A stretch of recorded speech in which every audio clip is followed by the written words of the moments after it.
Bilang paniniguro rin sa kaligtasan ng publiko, kinansila ang iba't ibang airline company ang maraming biyahe ngayong araw dahil sa bagyong Quinta.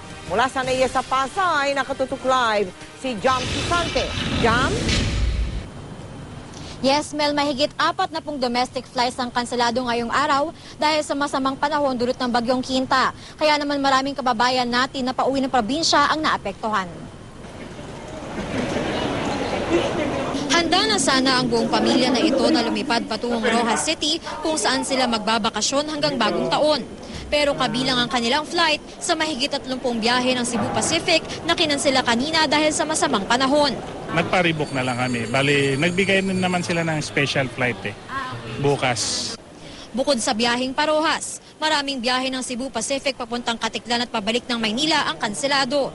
Meron ding mga biyaheng Virac, Legazpi, Tuguegarao at Calibo na kanselado. Ang aga namin dito 7 o'clock. Bad weather, wala tayong magagawa. Hindi naman natin kagustuhan. Humingi ang Cebu Pacific ng pag-unawa mula sa mga pasahero ng kanseladong biyahe dahil hindi naman doon nila kontrolado ang panahon. Prioridad daw ng naturang airline ang kaligtasan ng mga pasahero. Ina-accommodate daw ang mga pasahero sa mga susunod na flight at maaari din naman silang mag-rebook o mag-refund. Ang Airphil Express, kinansela rin ang 4 na biyahe patungong Masbate at Tuguegarao at pabalik ng Maynila. Ang Zest Air nagkansela ng 10 biyahe dahil sa sama ng panahon. Ito ay mga biyaheng Pakalibo, Pamasbate, Pabusuanga, Patacloban at pabalik ng Maynila. Our reservations already did their plan B, and they were able to distribute a lot of the passengers, most of the passengers, over our flights tomorrow. We need to mount one extra flight tomorrow.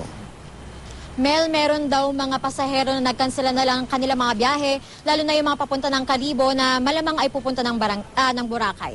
At yan muna ang latest mula dito sa NAIA. Mel? Maraming salamat sa iyo, Jam Sisante.